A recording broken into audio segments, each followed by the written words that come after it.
morning.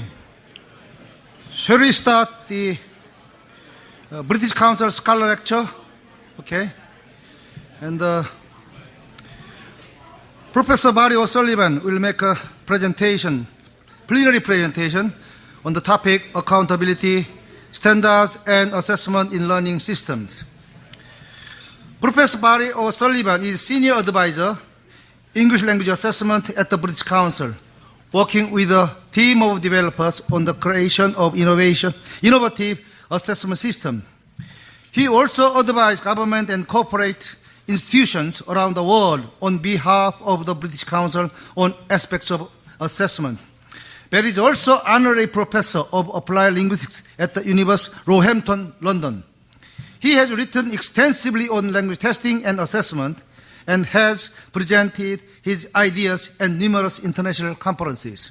Okay. Ladies and gentlemen, please welcome Professor O'Sullivan.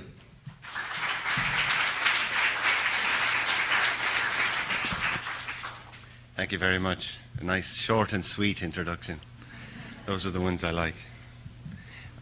This is the time where my nerves take over and I forget to thank all of the various people I'm supposed to thank. So I should start by thanking the conference organisers for inviting me and insisting on inviting me, and I'm not sure why, but we'll find out soon whether it was worth their while or not.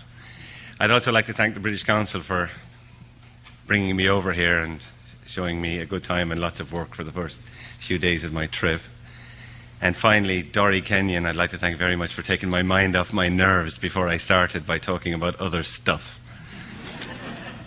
So, as you can see from the title, you can't see from the title, can you? Because you can see me. Help. Thanks very much. Just as well I looked around. It would have been pretty embarrassing. I would have been literally talking to myself for 40 minutes. Which I do regularly anyway, so I think I amuse people at the British Council office when they see me talking and they look for a second person. I don't need a second person. I have my own private audience. So we're going to look at the area of accountability, sort of vaguely. It's an idea. What I'm trying to do today is introduce more of an idea than actually try to tell you something. And here I am again. I think it's me, actually. If I touch something, it seems to go a bit funny. Your voice is... Can you tell?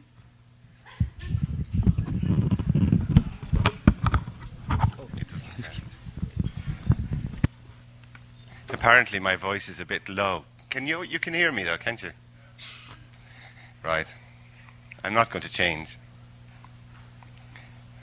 So what I'll do at the start of today, the first number of slides were influenced by an argument I had about 2 or 3 years ago at a conference in KL. I think you were there, where I was rattling on about standards, and at one point this hand went up in the audience and he said, no, that's not what standards mean.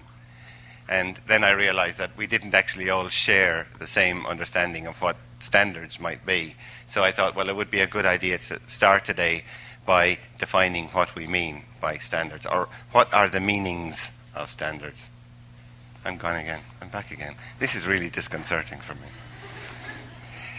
Then I'd like to introduce my own notion of a learning system, which I think if we're going to get involved in learning languages and teaching languages, we have to develop systems. And the systems have got to include all aspects of learning, and assessment is a key element. And then I'd like to look at test theory just very quickly, because I think that we have some problems with the way we conceive test theory now, because we're trying to squeeze a theory that was built for one purpose into a second purpose. And just like validity, we know that's not supposed to happen. Finally, I look at the area of language testing before going on to think a little bit about accountability and then draw some conclusions. If we get to all of that in 40 minutes, it'll be a miracle. But we'll do our very best. So let's think about standards for a little while. I was really interested to listen to people talking about standards. I happened to be in Tipperary around the time this was happening. I come from Tipperary in Ireland, and our local newspaper is the Tipperary Star. And Tracy, Sean Tracy, was a great Irish Republican. And as you can see there, the Tipperary Star Tracy commemoration demands higher standards. That was one of the Tipperary Star's great arguments of the time. When we think about standards as quality, we find standards referred to as quality in lots and lots of publications around the world. And the one thing that we do know about standards is that they are falling. Always. Standards rarely, if ever, go up, but they always seem to be coming down. But that notion of standards is a sort of vague notion, a kind of an idiosyncratic notion, I would say, of what standards might be. We also have standards as guidelines, and anybody who's been around ILTA for any time will know that ILTA and very many other organizations have guidelines. So these are designed to reflect the philosophy of the specific organization in relation to, in our case, assessment. And they consist of a set of practices or recommendations to help, in our case, the test developer to create better tests. The obvious ones in the area of assessment are ILTA, ALTE, EALTA, etc. People like their guidelines, and we have lots of them. But I can't remember who said it yesterday. We tend to ignore them a lot of the time, but we try to keep on track, and these are the things that help us to stay on track. If we think of standards as levels,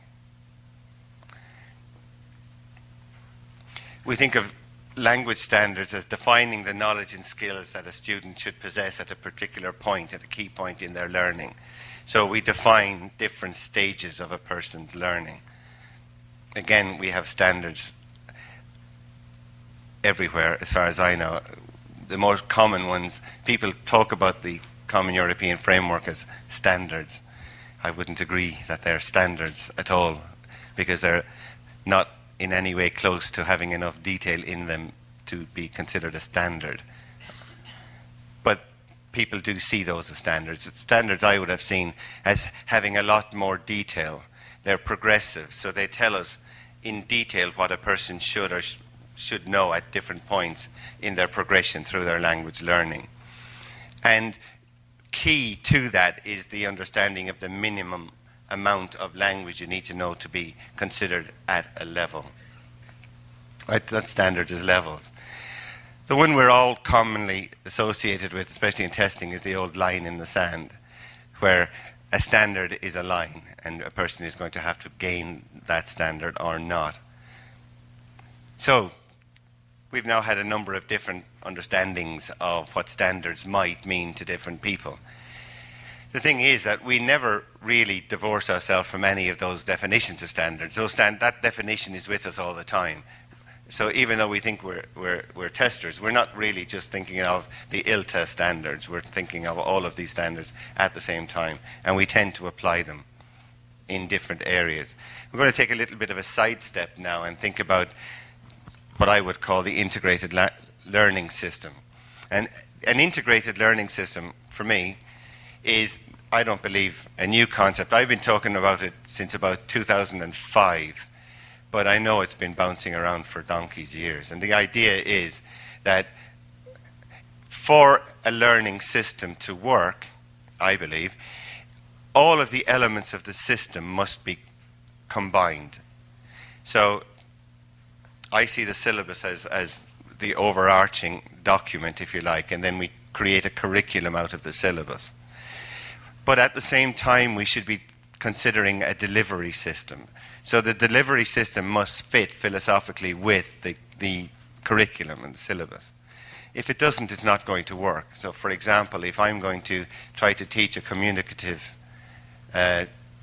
learning program in a room this size with this many people with desks like this, I'm not going to have a huge amount of success. And that's not a joke. One of my first jobs in Japan, I was teaching communication to nurses. And I had 150 nurses in a room, which was a lot narrower than this, but a lot longer. and I was supposed to teach them communication.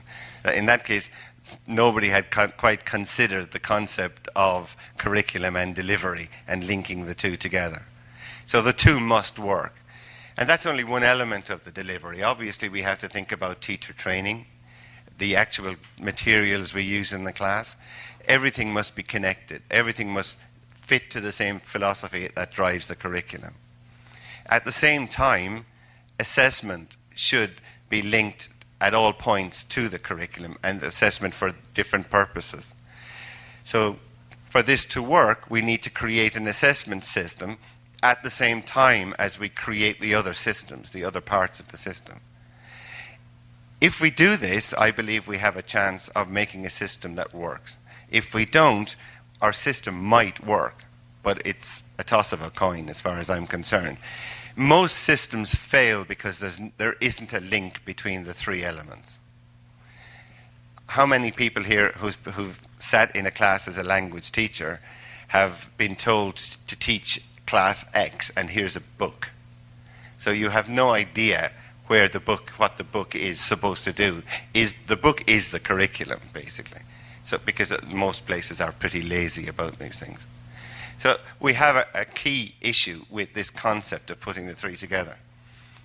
And a small aside, in terms of this, I would like you to be still seeing it, but obviously Mr. Technology, the gods of technology have decided that you can't. It's back. Some of you might have seen an article that I wrote for the Modern Language Journal on EAP assessment last year. I think it was published.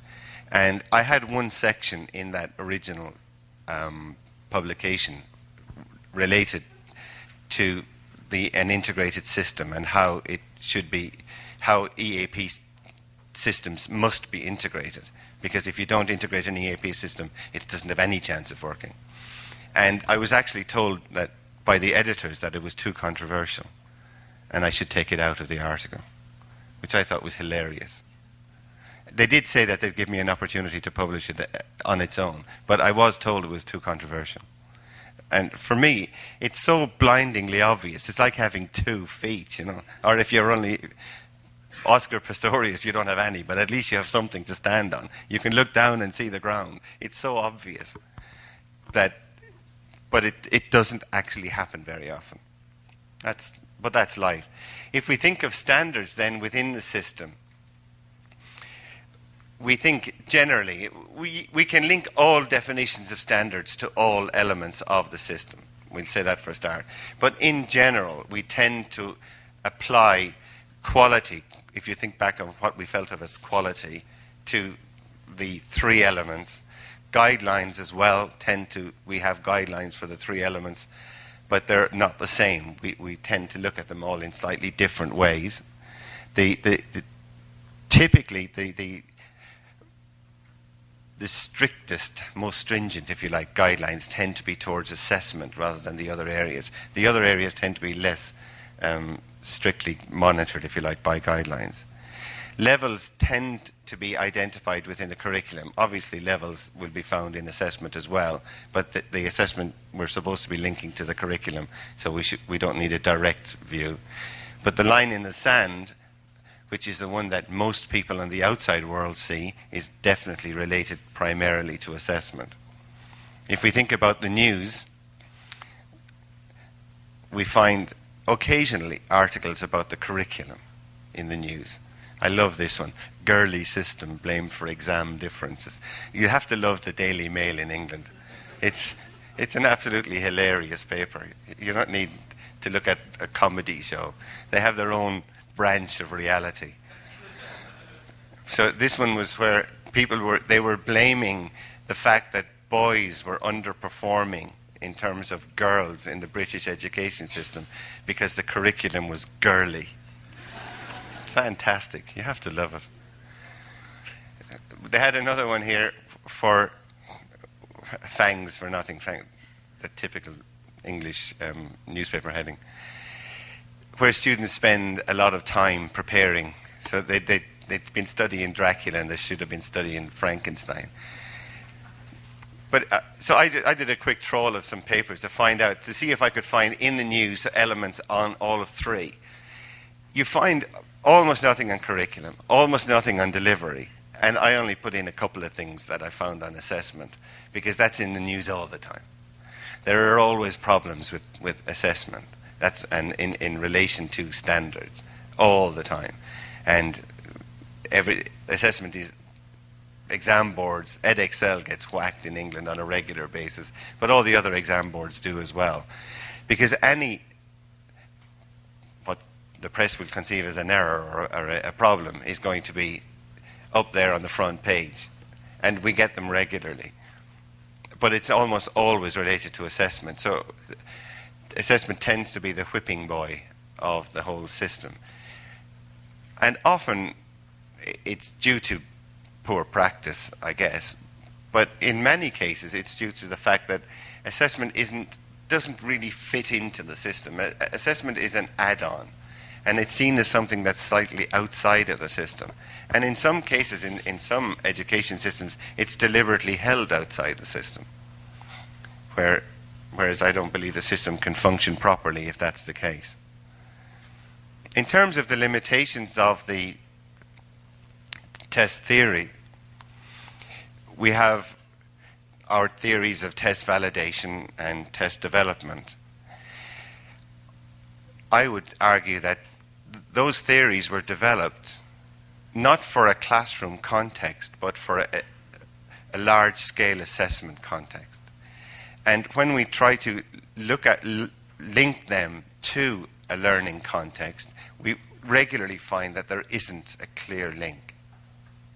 So often the theories of validation and development are there to help us develop large-scale tests, but they're not appropriate to classroom tests. And I felt, a pretty good example of that yesterday in the plenary talk, where there was an attempt to look at how validation might work with teachers.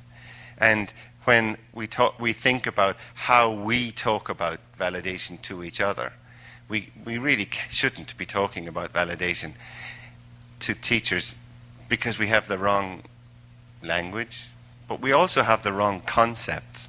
We're looking, I believe, in the wrong place often. Because if we want to make it happen, validation has got to include the learning context as well with development. They all have to be together. So the way we think of validation and validity within a learning or integrated learning system has got to be different to the way we think of validation outside.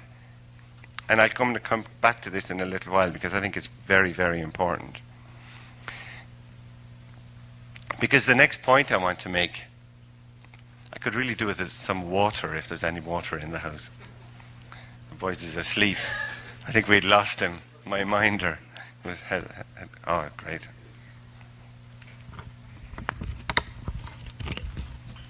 Very dry up here.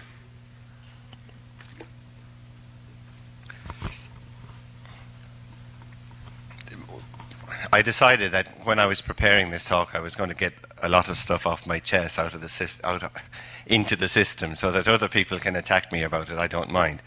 But I'll get all of the things I think are wrong out on the table at the same time, and then maybe we'll have quite a few minutes, I hope, to talk about it at the end. Because I do have an issue with the way we go about language testing.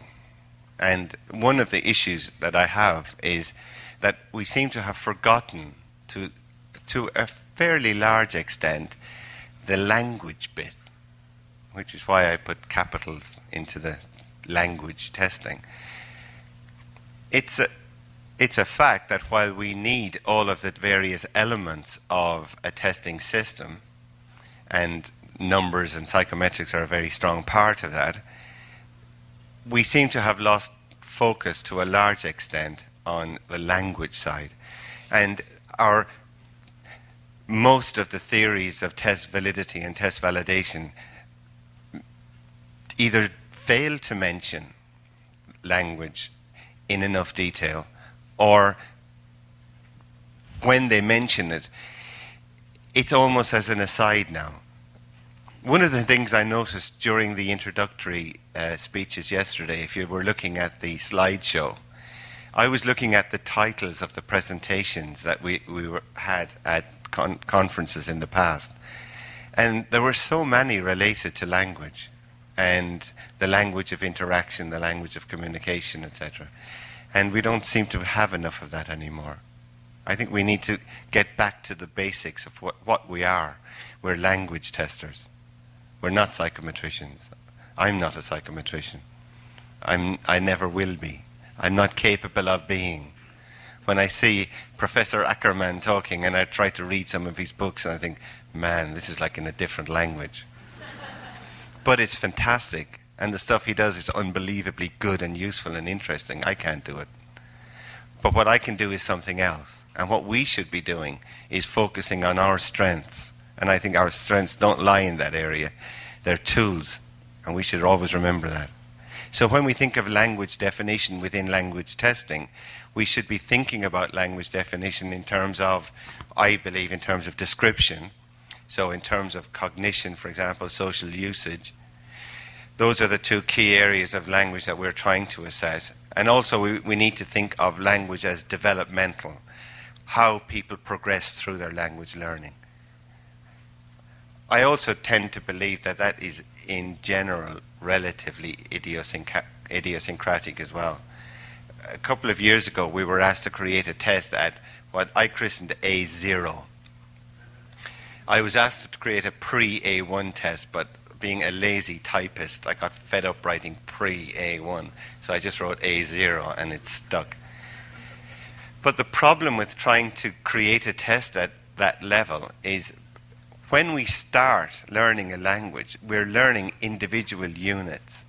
And we tend to take on board individual units of language that we need. And if all of you were to think about when you started to learn your first second language, if you know what I mean, you began by learning individual words.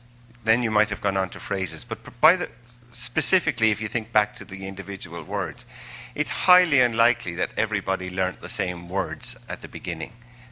So you could have two A0 learners with the same amount of language, like 22 kilos of language or whatever amount, however you were going to measure it.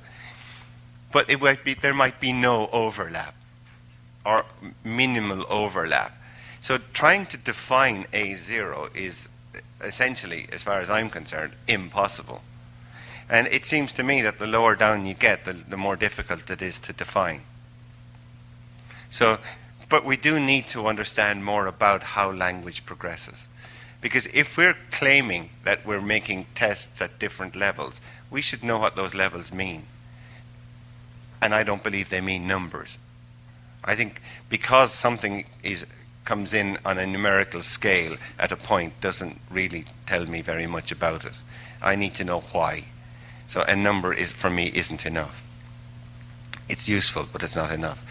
In order to do that, we need to be working in an interdisciplinary way. We need to be working with some of the people you see on the list that flashed up there quickly before your eyes and is maybe back again. We need to think about working with people in applied linguistics and SLA, for example, and in specialist areas, because they can help us to understand more about the language that we're trying to assess and trying to access. And they can help us to understand where we might be going or where we're going wrong. The work that they do and the work that we do can be very much complementary. For me, I would like to see people from this list up here standing talking to you guys and to me, because I think we need to open ourselves up to get in, to bring back language into assessment. That's one of the key points I want you to go home with. I've said it about 4 times already. I'll say it a few more times before I finish. Language test validation then, if you think of the stuff that I've just been talking about, if we conceive of language test validation, of context of use, language performance and evaluation in that way, we can then begin to conceive of a new way of looking at test validity that will take the context into account. To a large extent, the model that Cyril Weir and myself originally came up with 12 years ago on a plane in Frankfurt, and Cyril expanded into his book from 2005. This is a later iteration, a sort of a simplification of that model. That reflects that thinking. Because if you boil down the validation frameworks that Cyril suggested in his 2005 book into its core components, I believe it looks just like that same model. So you must have the test taker, because the languages that you're trying to access is in there somewhere. And we have a cognitive model of language. We need to know what's going on in the person's head to the greatest extent that we can get at. But language doesn't happen in a vacuum. Language happens in a social context. The context of use is the test task. And the test tasks should try to reflect the context of use that we're trying to measure. You put the two together, you get the socio-cognitive approach. That's where it all comes from. So you can't just have a cognitive approach. I've given up talking about psycholinguistics and sociolinguistics. It's like match number 1 from a box and match number 2 from a box. We're different, Your Honor, honestly. We're not. We're the same thing. Psycholinguists tend to ignore the fact that sociolinguistics happens. And sociolinguistics will have no time at all for psycholinguistics because they take things too seriously. You know, we're thinking of the people, the actual context of use. Whereas you're still thinking when you're actually talking to somebody. I hope we don't switch our brains off. Sometimes, and maybe I switch my brain off when I'm talking every now and then at a conference, and people are saying, what is he on about? But we generally do use our brain in a social context. They both have to be seen together. If you can balance those two within your test, then you have a performance that's meaningful.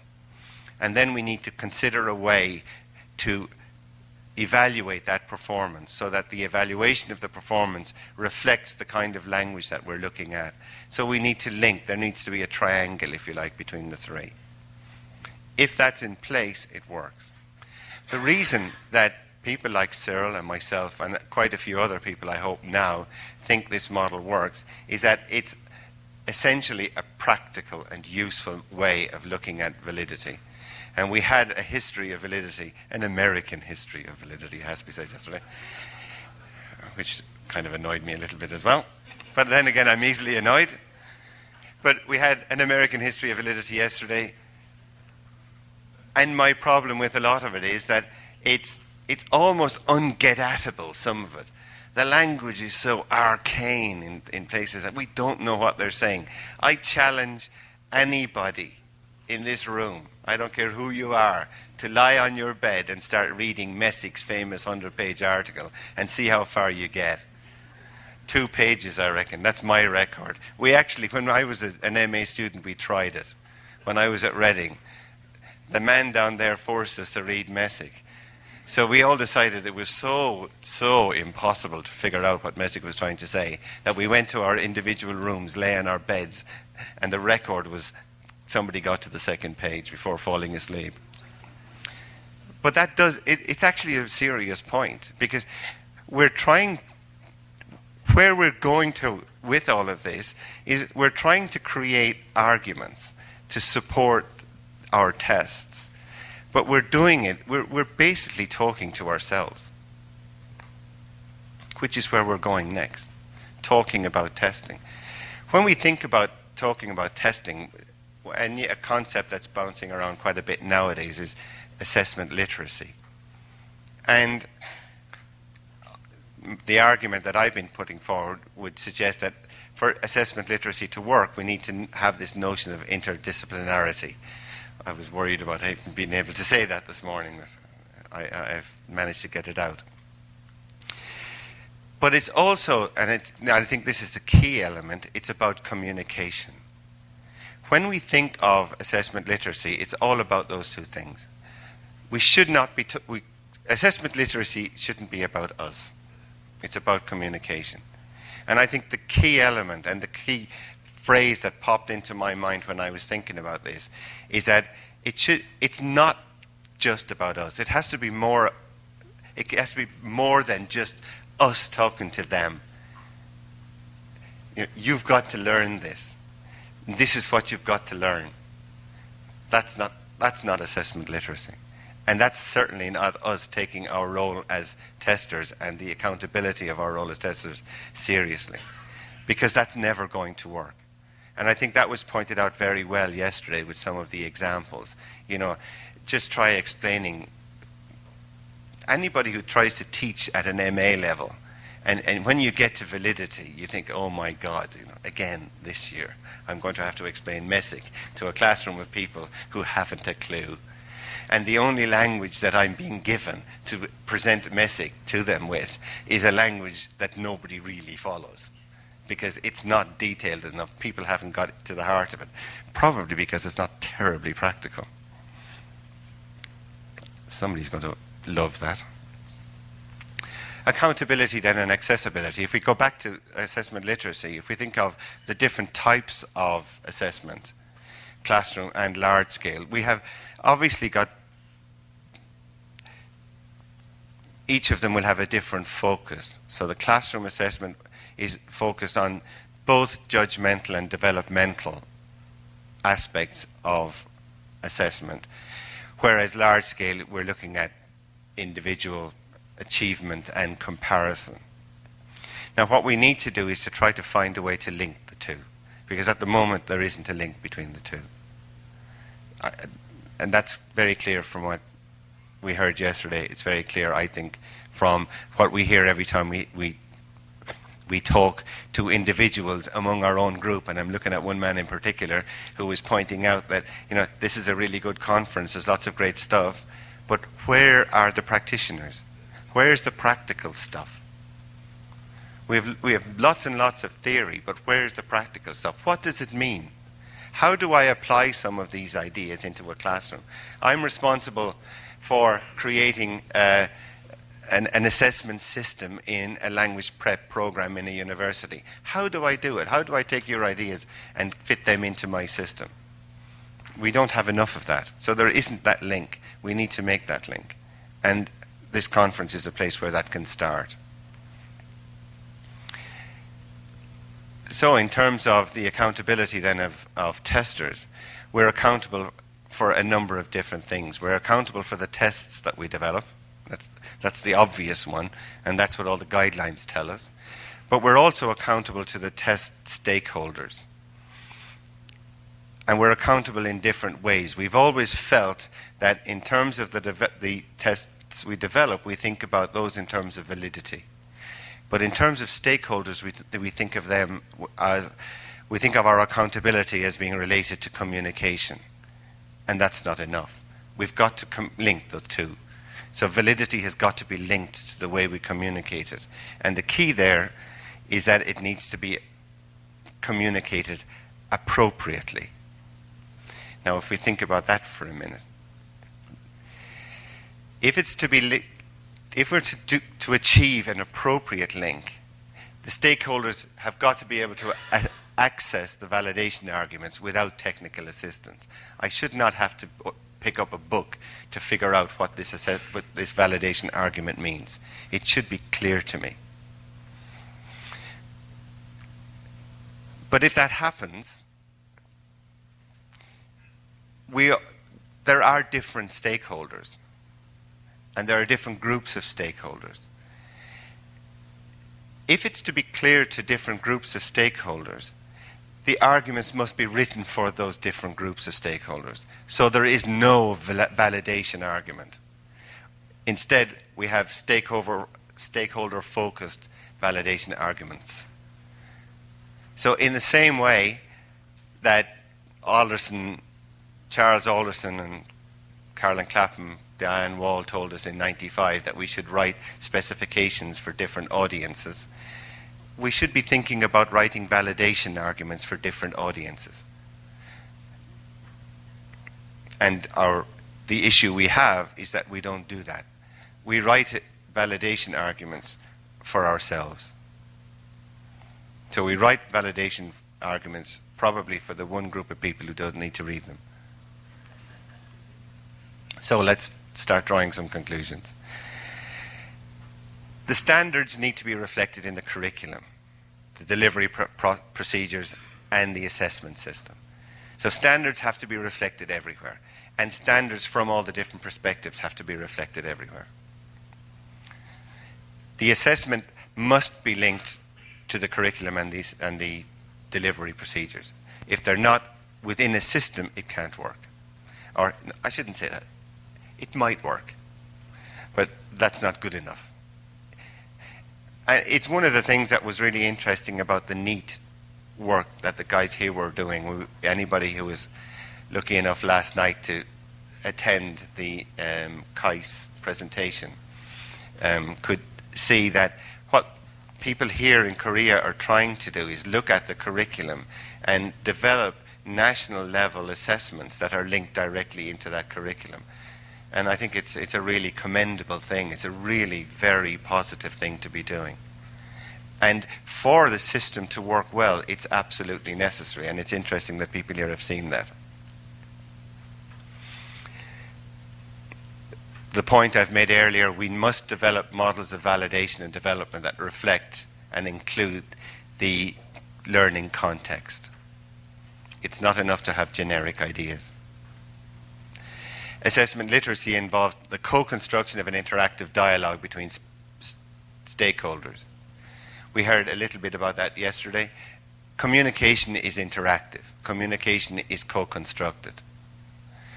Therefore, if we're going to talk testing, we need to co-construct the dialogue that we have about testing. We cannot tell them what it is.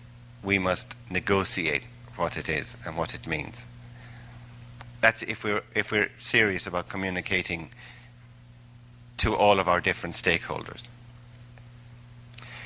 So communication about validity needs to be appropriate. It needs to be appropriate to the audience that I'm communicating with. It needs to be interactive, and interactive suggests co-construction. And it needs to be focused on that particular context. If we can bring all of that together, then we have a validity argument that might convince the people who we should be trying to convince, rather than ourselves again. And of course, using a technical term, and I tried not to, any validity argument must be devoid of mumbo-jumbo. It must be accessible. Because if it's got too much mumbo-jumbo, it means that people won't read it. We know that. So having an extremely complex argument, I have no problem with. But the complex argument must be presented in a way that is accessible to the people who should be reading it. So we're not accountable for what we do, just for what we do, but for how we communicate what we do. I think that's one of the key messages I'd like people to take out of here. So what's the problem? Well, the problem at the moment is that I think we have an infatuation with numbers. We love numbers. We love numbers to the extent that we've forgotten a key element of what we do, and that's language. And when we try to communicate what we do to other people, we communicate in a language that nobody understands. Gaurav Mila Mahagat. That means thank you very much.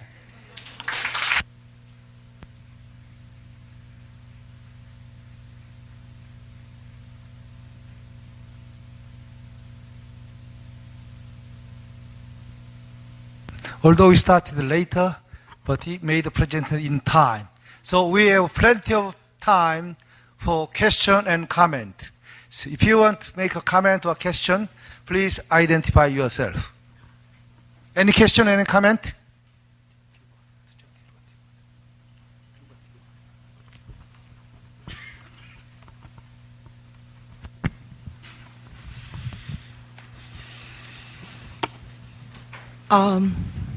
Micheline Chalhoub de Ville. And I want to thank you for the several comments that you made today that I think are thought-provoking, daring, and very groundbreaking. I appreciate the practical, extreme practical stance that you're taking with your talk. And I think you're absolutely right. We haven't done enough publishing on practical aspects. We have done a lot of practical projects, but we haven't been publishing them. So perhaps one thing to take out of your talk today is a call to the profession to start a journal that documents practical types of projects that are theoretically grounded, but their focus is on detailing the how of translating theory into practice in a given environment. I couldn't agree with you more. I think I should say thank you very much first, but I agree absolutely 100%. I think we don't have to start with a journal, though. I think we can start with our own LTRC. And the same gentleman from Nottingham University in China suggested to me yesterday that we should think about when we have parallel sessions, at least one of those parallel sessions should be related to practice. So we can actually start at home ourselves and start thinking more practically within our own setup. But I do think a journal would be fantastic because that would legitimize practice. And I think one of the problems we have is that theory and numbers are considered legitimate, and practice is sort of out there. That's only what people on the ground do. Whereas I know so many people here who've been involved in really, really interesting projects, but have never written them up because it's a project. And I'm as guilty as anybody else, before anybody accuses me. May I say something more?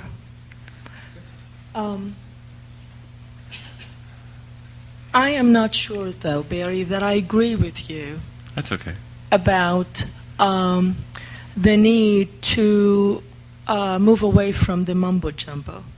I think the mumbo-jumbo technical language is what enables us to formulate a body of thought and to cultivate a practice that is grounded in principles.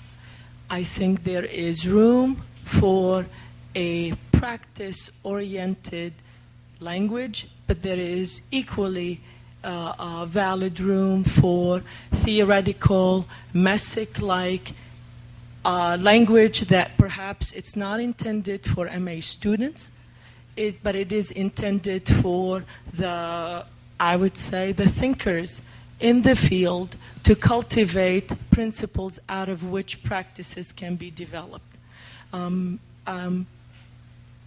It's similar to what physicians do. When you show up in their office, they don't necessarily give you the Latin word for the disease. They translate it for you, and then they prescribe something that you can handle, but the pharmacist deals with the technical aspects. So I'm not sure, again, numbers, we need to abandon them. Psychometricians, we shouldn't talk to them. That's not what I said. think we need to talk to psychometricians. I would add that to the list because at the end of the day, they are converting the performance into a symbol that can be manipulated in different ways. And so if they are not on board, our operation is doomed to failure. So I would think that the psychometrician should be right there with us. Thank you. I'm really glad you raised that. Dan has a point to make, but I just want to go back to that.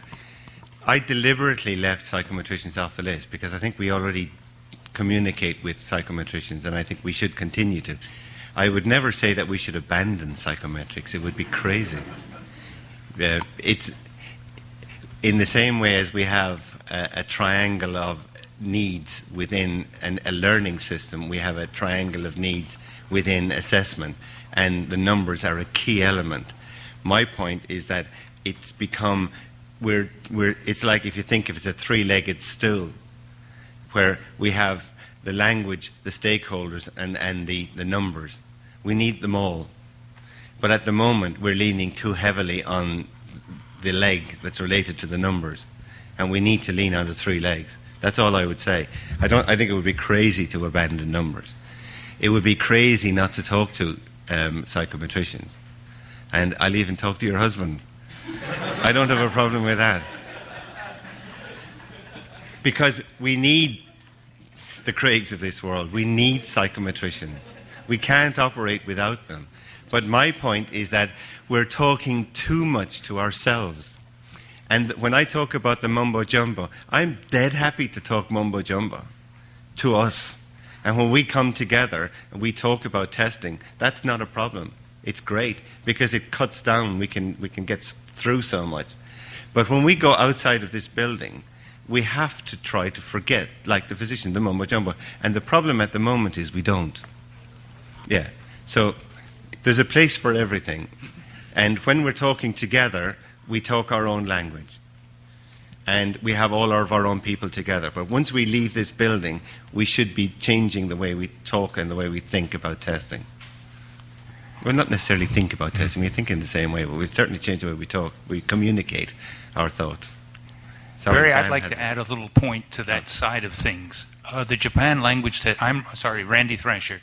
The Japan Language Association got a grant from ILTA to develop an online program for junior and senior high school English teachers to talk about the kinds of things that they need to know, or we think they need to know.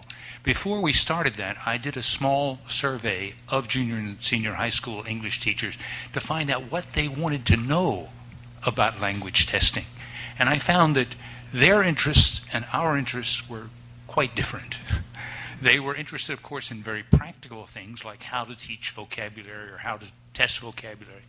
But they were also not interested in validity arguments and these sorts of things. This was not a priority for them. So I think there's a need to communicate. I completely agree with you. But at the same point, I think we have to realize where our audience that we're communicating with is. And I think that we need to do much more in terms of finding out what their perceived needs are and try to turn those into the needs that we think they ought to have. Yeah, I see where you're coming from. But I do agree that if you're talking, and we are now just talking to some people here in ILTA between the British Council and ILTA about the possibility of creating materials to help us both with our assessment literacy agendas, that there is an issue around that, because we can't tell them what they should know, but we can't let what they want to know dictate what we tell them, if you see what I mean. Because if we do, we're just going to limit too much.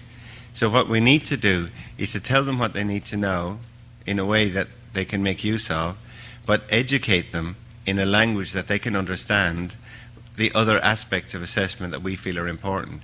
Because it's most likely that people aren't aware of what either validity is, they don't know it exists, so they don't need to know about it, or they've done a CELTA or a Delta teacher training program, and they're so confused by what they heard that they just don't want to go back there again. And they're frightened, so they're frightened away from testing. And they're frightened away because often the people who are teaching these courses are frightened because they don't understand it either. Because the language that it's presented in is not accessible to them, either the trainers or the teachers. So there is a fine balancing act that we need to try to get around, and it's all around communication.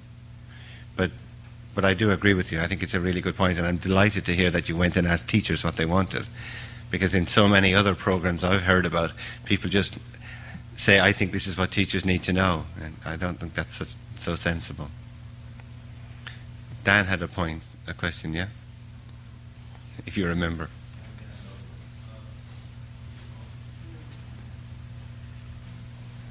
Can you? Yes, you can. I can hear myself.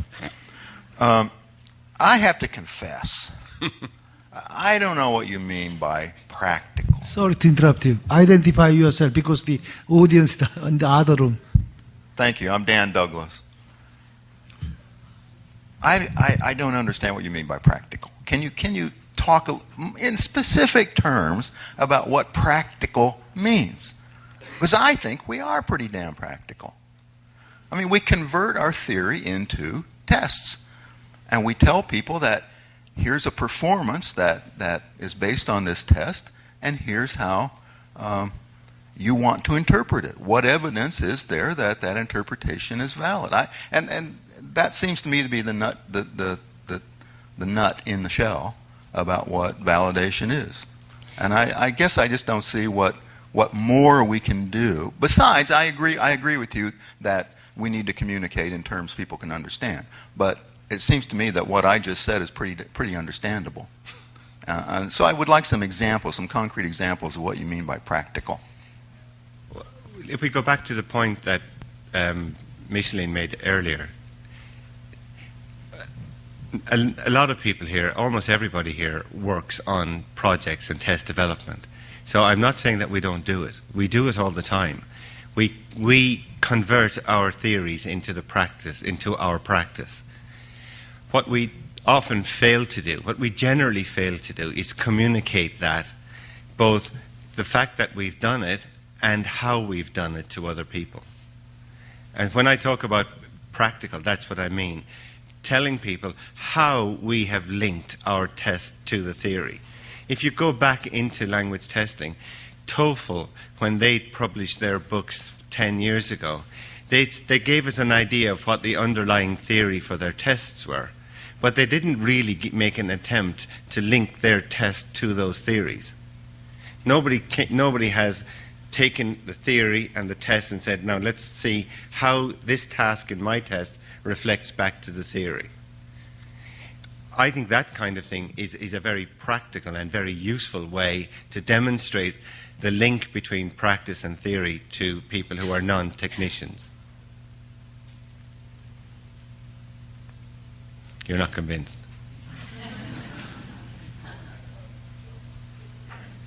I'd like to hear from the TOEFL people whether they agree with what Barry just said. I'm not saying they didn't do it. I'm pretty sure that they did it. But what they didn't do is publish it and make that part of their validation argument, that this is how we actually put this and this together. That's what I'm saying.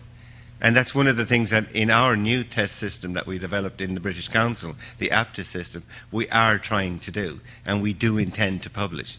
We have our theories, and we have our tests, and we intend to publish how we link the test to the theory.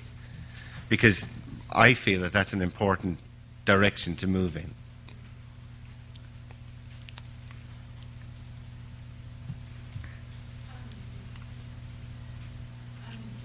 Is it on? It is now. I don't think the TOEFL people are going to get up and say something. Typically, they don't respond like that. I think that's a good thing because it's not about a defense mechanism. So I will say something here because I know that they do publish stuff like that in terms of their research series and the other series that they have. Maybe that's not enough, you think, or it's not made available to the public, but they do publish. No, I think TOEFL ETS is where we should all be looking to, because they don't just publish, they've been doing it for years. But they've been publishing for audiences like us. They haven't really published for teachers, for example. Not to the extent. They've done individual reports, how to use particular test scores, etc. But maybe you guys in the States are more familiar with what they've done. But it seems to me that they published extremely well and over a long period of time for a particular audience, which is great. It's fantastic for us. Anybody who's been collecting their research reports over the years, like I have myself, is very thankful to ETS. And they've been doing it longer and better than anybody else in many ways. But it's to one audience.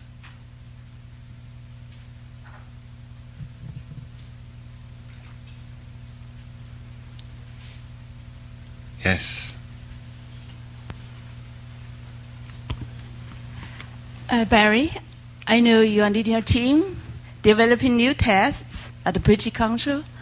So I just wonder what kind of standards you're using. Is it a CFR? If it is, as far as I know, CFR is more social-oriented because it's counter-statement. Okay. I just... Well, I said during my talk I don't believe the CFR are standards, and they shouldn't be seen as standards. It's a framework of reference.